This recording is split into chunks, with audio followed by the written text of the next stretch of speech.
আসসালামু আলাইকুম রহমতুল্লাহি ওয়া বারাকাতুহু। আমি আয়েশা কিচেনে অনেক স্বাগত। বন্ধুরা কেমন আছেন? আশা করছি ভালো আছেন, আমরাও ভালো আছি। তো বন্ধুরা, ঈদ মুবারক, বকরা ঈদের অনেক অনেক শুভেচ্ছা। তো বন্ধুরা, আজকে ঈদের উপলক্ষে বানিয়েছি হালুয়া। তো কেমন লাগলো জানাবেন প্রথম থেকে শেষ অবধি ভিডিওটা দেখে। ভালো লাগলে লাইক শেয়ার কমেন্ট করে আমার পাশে থাকবেন বন্ধুরা। নতুন বন্ধুরা সাবস্ক্রাইব করে পাশে থাকবেন। পুরনো বন্ধুদের অসংখ্য ধন্যবাদ পাশে থাকার জন্য, সঙ্গে নর্মাল ভিউয়ার্সদেরও, যাদের কোনো স্বার্থ নেই আমার ভিডিওগুলো তাও দেখছেন, কমেন্ট করছেন, লাইক করছেন। ধন্যবাদ বন্ধুরা আমার পাশে থাকার জন্য। তো আশা করছি আপনাদের ভালো লাগবে। এখানে নিয়ে নিয়েছি ছোলার ডাল। ছোলার ডালটাকে 5-6 ঘন্টা ভিজিয়ে রেখেছিলাম। ধুয়ে পরিষ্কার করে আমি প্রেসার কুকার মধ্যে নিয়ে নিয়েছি। 500 গ্রাম ছোলার ডাল আছে। এবার তার মধ্যে আমি যে পানি দিয়ে সেদ্ধ করতাম আমরা, সেইটা আমি দুধ দিয়ে সেদ্ধ করব। তো তার জন্য আমি দিয়ে দিলাম দুধ। যতটা পরিমাণ পানি দিয়ে সেদ্ধ করা সেটাই দুধ দিয়ে দিলাম। এর মধ্যে একটুও পানি দেবো না, আমি দিয়ে দেবো তেজপাতা। তো এবার আমি এটা সিটি মারতে দিয়ে দেবো। বেশি সিটি মারা যাবে না, আমি 2খানা সিটি মারবো। দুটো সিটি পড়ে গেছে, এবার আমি গ্যাসটাকে বন্ধ করে দিলাম। ডালটা সেদ্ধ হয়ে গেছে। ডালটা দেখুন ভালোভাবে সেদ্ধ করে নেবেন, কিন্তু গলিয়ে নেবেন না। এই যে এভাবে সেদ্ধ করে নিয়েছি। এবার আমি পিষে নেব, ব্লেন্ডারে পিষে নেবো, কিন্তু পানি দেবো না, আমি শুকনো শুকনো করে পিষে নেবো। কড়াই বসিয়ে দিয়েছি, দিয়ে দিচ্ছি ঘি। ঘিয়ের পরিমাণটা বন্ধুরা বেশি দিতে হবে। এখানে দিয়ে দিলাম আমি এলাচ, লবঙ্গ। আপনাদের কাছে যদি গুঁড়ো থাকে এলাচে দিয়ে দেবেন, আরও ভালো হবে। আমার কাছে ছিল না, দেখছেন। এইটা দেখছেন দারচিনির টুকরো অল্প দিয়েছি আমি। হয়ে গেছে। এবার আমি পিষে নিয়েছি খুব সুন্দরভাবে, দিয়ে দেবো মিক্সারটা। সবটা দিয়ে দেবো, সবটা দিয়ে দিয়েছি। এবার আমি ভালোভাবে নাড়াচাড়া করতে থাকবো, কন্টিনিউ নাড়াচাড়া করতে হবে। দিয়ে আর ঘিয়ের পরিমাণটা বেশি দিতে হবে। সিলভারটাই পিষলেও খুব সুন্দর হয়, আরও বেশি শুকনো শুকনো হয়। এখানে মিক্সারে করতে গেলে অল্প একটু পানি না দিলে আর ভালোভাবে পেস্টটা হতে চায় না, তার জন্য আবার অল্প করে একটু পানি দিয়ে তবে পেস্টটা বানালাম। তো এবার আমি কন্টিনিউ নাড়তে থাকবো বন্ধুরা।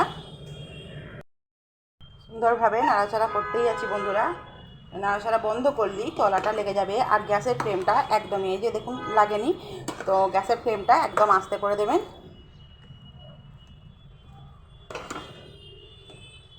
এখানে আমি দিয়ে দিয়েছি 1 চিমটি লবণ। 5-7 মিনিট স্কিপ হয়ে গেছে বন্ধুরা। আমি এখানে দেবো চিনি। এখানে দেখুন এই বাটিটার আমি 1 বাটি চিনি দিলাম। এবার এটার সঙ্গে ভালোভাবে মিক্স করে দেবো এবং চিনিটা গলবে, সেটাকে শুকিয়ে নেব।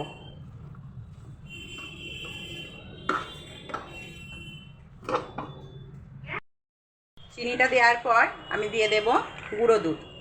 এই 10 টাকার প্যাকেটই আমি 2 প্যাকেট দিলাম। আমি দুধ দিয়ে সেদ্ধ করেছি, তার জন্য আমি 2 প্যাকেট দিলাম। এবার আমি ভালোভাবে তার সাথে নাড়াচাড়া করে নেব।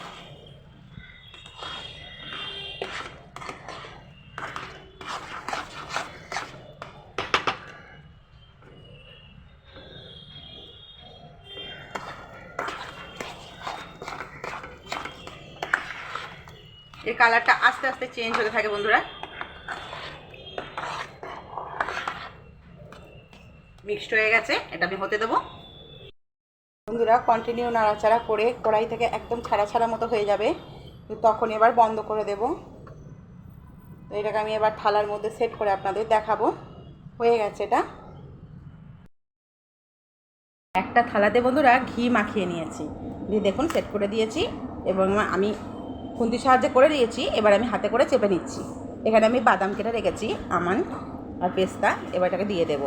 গরম থাকতে থাকতেই বন্ধুরা এখানে দিতে হবে। আমি হাতে করে দিচ্ছি মানে গরম নেই তা না, দিলে ভালো হবে। এইভাবে আমি আগে কোনো বাদাম ব্যবহার করিনি, আমি ওপরে দেবো বলে দেখতে ভালো লাগে।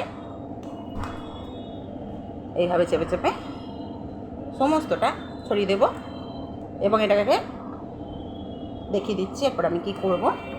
আগে হাতে করে এইভাবে চেপে নেব, পুরোটা আরও ভালো করে নেব। পুরো বাদামগুলো দিয়ে দিয়েছি বন্ধুরা। এবার আমি এখন একটু ঠান্ডা হতে দেবো রুম টেম্পারেচারেই, তারপরে আমি কাটার দিয়ে কাটবো, দেখব। তো এটা এবার আমি কিছুক্ষণ বাদ কেটে আপনাদের দেখাবো। বন্ধুরা বানিয়ে নিয়েছি, দেখুন এইভাবে তুলে নিয়েছি, কিছুটা আমি বরফি আকারে করে ফ্রিজে ঢুকিয়ে দিয়েছি। তো এইগুলো দিয়ে তুলতে খুব সুবিধা হয়। তো এগুলোতে আমি তুলে নিয়েছি বন্ধুরা। ভিডিওটা বানিয়েছিলাম, সেটা কীভাবে স্কিপ হয়ে গেছে আমি বুঝতে পারছি না, দেখাতে পারলাম না, তাই আপনাদের দেখিয়ে দিলাম যে আমরা এটা হচ্ছে লাউয়েরটা, এটা ফুলেরটা দিয়ে তুলে নিয়েছিলাম, কিছুটা করে রাখলাম আর বরফিটা আমি ভেতরে ঢুকে রেখেছি। যদি ভালো লাগে বন্ধুরা লাইক শেয়ার কমেন্ট করে আমার পাশে থাকবেন।